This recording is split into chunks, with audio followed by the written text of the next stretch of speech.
എന്തുവാ ഈ പെൺകളിക്കളം എന്ന് പറഞ്ഞ് റിട്ടയർ ചെയ്ത് കഴിഞ്ഞപ്പോൾ തോന്നിയ ബുദ്ധിയാണോ അത്? അല്ലല്ല, പിന്നെ 2012 മുതൽ ഞാൻ തൃശ്ശൂർ ജില്ലയിലാണ് വർക്ക് ചെയ്യാൻ ട്രാൻസ്ഫർ ആയിട്ട് പോയത്. തൃശ്ശൂർ ജില്ലയിലായിരുന്നു. സബ് ഇൻസ്പെക്ടർ ആയിരുന്നു അവിടെ.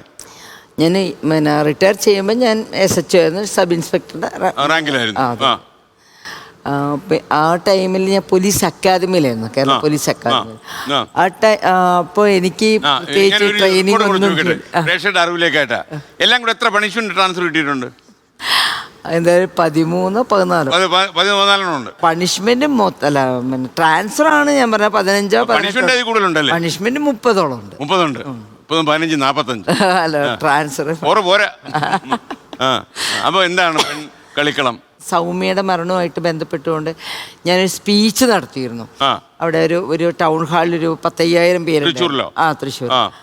അപ്പോൾ അന്ന് വേൾഡ് കപ്പ് നടക്കുന്ന സമയമാണ്. അപ്പോൾ ഞാൻ ആ സമയത്ത് ഇങ്ങനെ പറഞ്ഞു, പിന്നെ 7 വയസ്സുള്ള ആണും 70 വയസ്സുള്ള ആണും ടീഷർട്ടൊക്കെ ഇട്ട് പിന്നെ നമ്പറൊക്കെ കുത്തി 10 എന്നുള്ള നമ്പറൊക്കെ കുത്തി ടൗണിലൂടെ പാതിരാത്രിക്ക് അവർ കളിയൊക്കെ കണ്ട് രസിച്ച് വരുമ്പം നിങ്ങളിങ്ങനെ അവർക്ക് ഞണ്ണാൻ ഉണ്ടാക്കി കൊടുക്കുക എന്നല്ലാണ്ട് നിങ്ങൾ എന്താ ചെയ്യുക? അങ്ങനെ തന്നെ സ്റ്റേജിൽ നിന്നാണ് ചോദിച്ചത്. അപ്പൊ ഇവർക്കൊക്കെ ഒരു ഭയങ്കര ഷെയിമിങ് അല്ലേ ഇങ്ങനെ പറയുമ്പോ. അപ്പൊ ഞാൻ ചോദിച്ചു, അപ്പൊ ഞാൻ ഇങ്ങനെ ചോദിച്ചു, നിങ്ങൾക്ക് കളിക്കാൻ ആഗ്രഹമുണ്ടോ ചോദിച്ചു ആ ടൈമിൽ ഓഡിയൻസിനോട്. അപ്പൊ അവര് പറഞ്ഞു ആഗ്രഹമുണ്ടെന്ന്. ഉണ്ട്. ഞാൻ പറയാം കൈപൊക്കാൻ പറഞ്ഞു.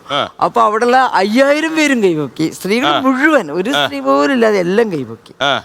അപ്പൊ ഞാൻ പറഞ്ഞു നമുക്ക് തുടങ്ങാം, നമുക്ക് വോളിബോൾ തുടങ്ങാം. അപ്പോൾ പിന്നെ ഫുട്ബോൾ എന്ന് പറയുമ്പോൾ ആദ്യം തന്നെ ഈ ഓടാനുള്ള സ്ത്രീകളുടെ ബുദ്ധിമുട്ടുണ്ട്. പിന്നെ കാരണം ഇത് ഇന്ന് വരെ ഓടാത്തവരല്ലേ. വോളിബോൾ എന്ന് പറഞ്ഞാൽ ചെറിയ കോർട്ടല്ലേ, അപ്പോൾ ചെറുത് അങ്ങോട്ടും ഇങ്ങോട്ട്. അപ്പോൾ ആ 9-18 മീറ്ററല്ലേ ഉള്ളൂ. അപ്പോൾ എല്ലാവരും റെഡിയായി അതിൻ്റെ നമ്പർ കൊടുത്തു. അതിൽ ഒരു 10-20 കോളുകളോളം വന്നു. എല്ലാ സ്ഥലത്തും വോളിബോൾ ടീമുകൾക്ക് വേണ്ടി സ്ത്രീകൾ റെഡിയായി. അപ്പോഴാണ് ഒരു കാര്യം മനസ്സിലായത്, ഇവർക്ക് കളിക്കാൻ എവിടെ പോയാലും ഇത് ഞങ്ങൾ അപ്പനപ്പൂപ്പന്മാരുണ്ടാക്കിയതാ.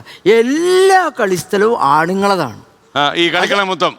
ഏത് കളിക്കളത്തിൽ പോയാലും അത് ആൺകുട്ടികളതും ആണുങ്ങളതുമാണ്. സ്ത്രീകൾ ഉണ്ടാക്കിയെന്നല്ല. അപ്പൊ അങ്ങനെ ഒരു കളിക്കളത്തിൽ പോയിട്ട് ഞാൻ വൈകുന്നേരത്തേക്ക് വരുമ്പോൾ ഞാൻ ഡ്യൂട്ടി കഴിഞ്ഞിട്ട് പോവുകയാണ്.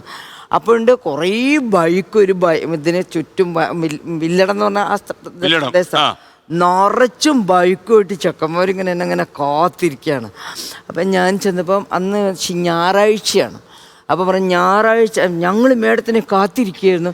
ഈ ഞായറാഴ്ചകളിലാണ് ഞങ്ങളിവിടെ ഫുള്ള് കളിക്കുന്നത്. അന്ന് അവർ ഫുള്ള് കളിക്കാന്നാണ് പറഞ്ഞത്. ഞങ്ങൾ ഫുള്ള് കളിക്കുന്ന ദിവസമാണെന്ന്. അത് ഇവർ ഉച്ച മുതൽ തന്നെ എടുത്തിരിക്കുന്നു. ഉച്ച മുതൽ തന്നെ അവർ ഞങ്ങളെ കയറ്റാണ്ടിരിക്കുകയാണ്. എന്നിട്ട് പരാതി പറഞ്ഞു. അപ്പം ഞാനിങ്ങനെ നമുക്കൊരു കാര്യം ചെയ്യാം എന്നൊക്കെ പറഞ്ഞ് ഞാനിങ്ങനെ ടൈം ഡിവൈഡ് ചെയ്തു. കാരണം ടൈം അതായത് ഇത്ര മണി മുതൽ അന്ന് 5:30 മണി മുതൽ ആണുങ്ങൾക്ക് കൊടുക്കാൻ തന്നെ പറഞ്ഞു.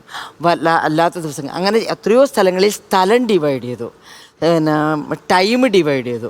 എന്തായാലും കളിക്കളത്തിൽ ഇവരും കൂടി അവകാശികളാണ്, ഇവർക്കും കൂടി അർഹതപ്പെട്ടതാണ് എന്നുള്ളത് ഒത്തിരി കളിക്കളങ്ങൾ ഉണ്ടായി.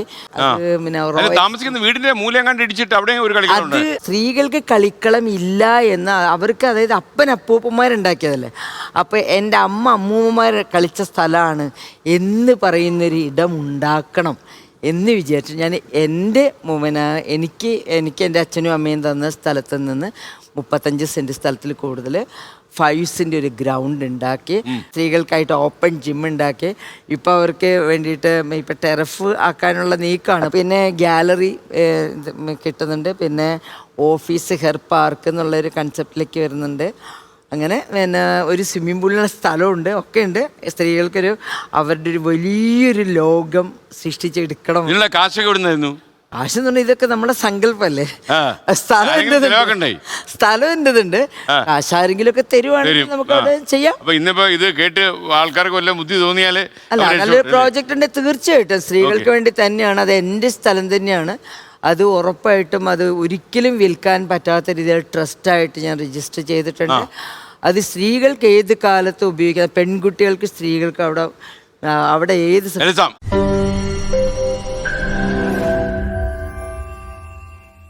ലോകത്തെവിടെയായാലും ഏത് സമയത്തും 24 വാർത്തകളും ഓഗ്മെന്റഡ് റിയാലിറ്റി പാക്കേജുകളും എക്സ്പ്ലെയിനറുകളും വിശദമായി കാണാൻ ഞങ്ങളുടെ യൂട്യൂബ് ചാനൽ നിങ്ങൾക്ക് സബ്സ്ക്രൈബ് ചെയ്യാം.